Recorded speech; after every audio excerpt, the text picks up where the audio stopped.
long time no see. We are here to talk about Europe, my trip to Europe that I took a couple weeks ago, and some commonly asked questions that I've been getting from people on how I did this whole European adventure. So to start off, how did I start? Like, how did I start planning everything?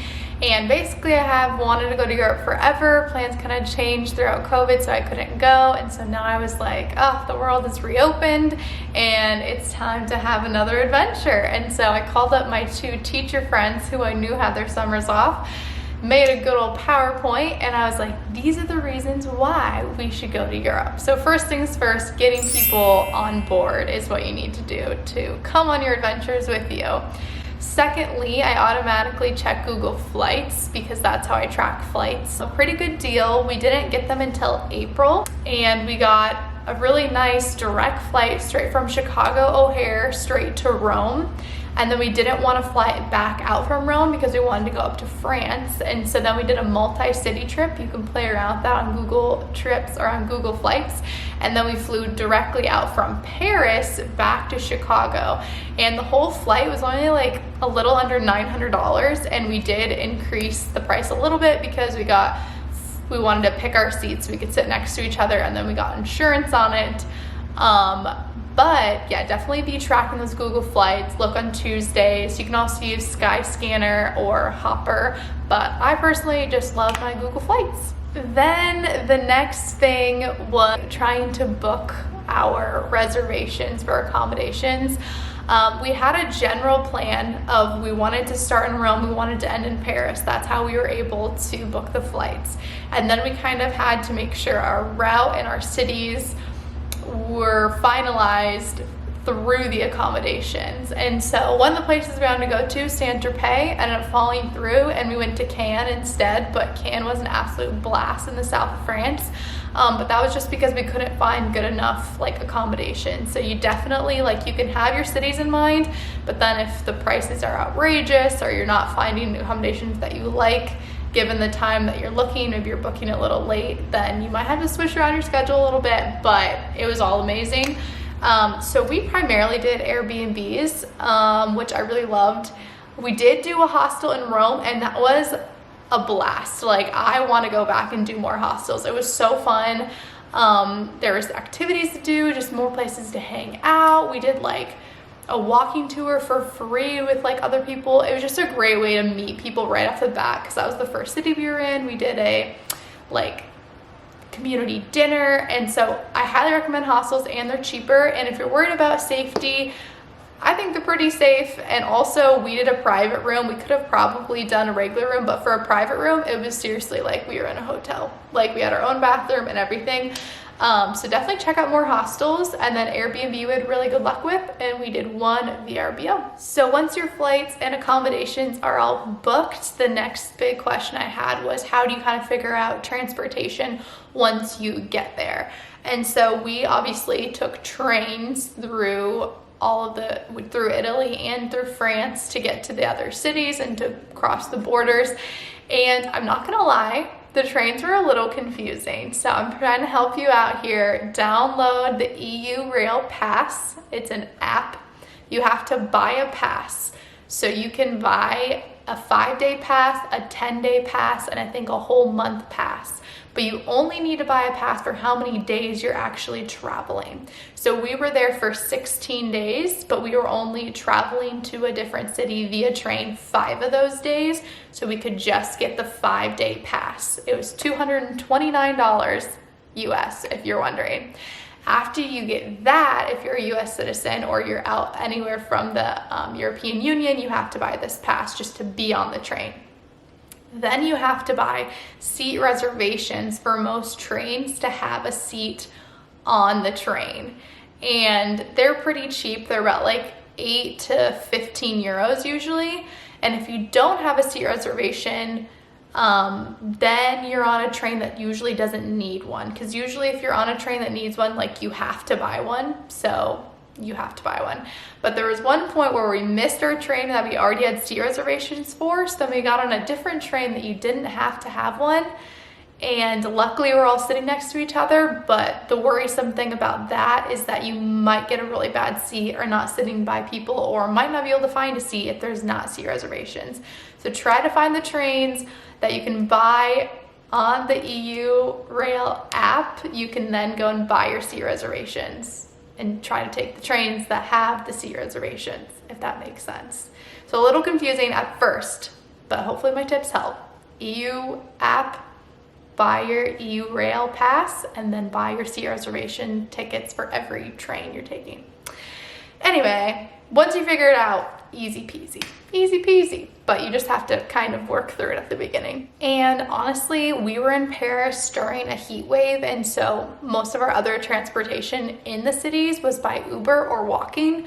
Honestly, I think Paris was the only place we Ubered like a lot because it was so hot, but everywhere else that we visited, we were able to just walk around. And the cities we were in were Rome, Florence, Venice, Cinque Terre, and then we moved on to France to go to Cannes and Paris. So in all those other cities, you're able just to walk. And then I always got a question about food because everyone's like, oh, the food is amazing there. And yes, the food is amazing if you're going to the right places, but spend the extra euros and go to the nicer places, because our thinking at the beginning was, it's Italy, all the food's gonna be great. And not the case. We had some very, very mediocre food at the beginning when we were just picking any place off the side of the street that we like saw and it was cheaper or whatever. So definitely spend the extra money, do your research, look on Google reviews, and just actually try to find some good food, because you could have bad food. That is a possibility. Another commonly asked question is, do you have wine with every meal? And that's so funny because I feel like that's just the stereotype that everyone always drinks wine with every meal. We didn't, not with every meal, but we did a lot. A big fan of the Aperol Spritz. That was like my new favorite thing. That was delicious. But no, you can have wine with most meals if you want, but you definitely don't have to. Another question that I had is about the language barrier. And so I was only in Italy and in France, and what I noticed is that in Italy, everyone spoke English as the common language. And so there's people we met from all over the world, and we were very blessed to have English as our native language. So I had no trouble at all there being able to communicate with everyone. And then when I moved over to France, English is still commonly used, but just not so as much as Italy. So if you speak English, you should be fine. I did try to learn common phrases in both Italian and in French, just to be respectful and try to order and stuff. But yeah, English is very widely spoken, so it should not be much of an issue. I also had a few people ask me about the nightlife, and we only checked out the nightlife in Cannes and in Paris, so both in France, and it was really fun, but we didn't go to any of like the big crazy clubs or anything. We just were kind of checked out more casual bar nightlife type situation, but you definitely could find those places. So it just is anything that you're up to. Again, just like do your research. Honestly, we looked up like TikToks to try and find places in Paris because like we weren't sure where to go, and it was like a Monday night. So you just kind of have to use your resources and figure out what kind of vibes you want if you're checking out the nightlife. And my last question for right now, I can always do a part 2 if you have any more questions, you can leave them down below. But how much did this cost? Okay, and if you've seen any of my other videos and when I was doing a workaway, I was so frugal and I barely spent any money, and I was such a cheap traveler. This one is not the case. It was very expensive, but we did set a high budget. We knew we kind of just wanted to splurge, and by picking Airbnbs and stuff instead of all hostels, the price obviously went up. The train tickets were kind of more than I thought they would once you have to buy the pass and then all the independent seat reservations. And to be honest, we just treated ourselves with lots of great food and wine and gelato and just had a great time with our excursions.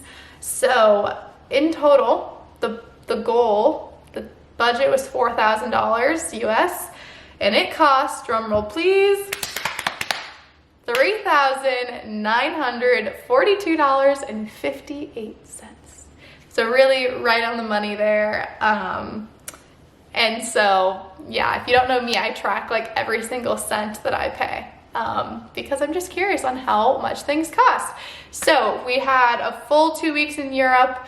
And we were there with the travel days. It was 16 days and it cost right about $4,000, which is what I thought. So you can definitely do it on a cheaper budget, and you can definitely do it spending even more money than I did, but it's all up to what you want to make your European adventure be. So hopefully this video was helpful if you are going to Europe for the first time, or to Italy and France specifically. Let me know if you have any other questions. I'm definitely going to be posting more videos soon of my latest adventure, training for a marathon and starting my first year of teaching, and I moved to a new city.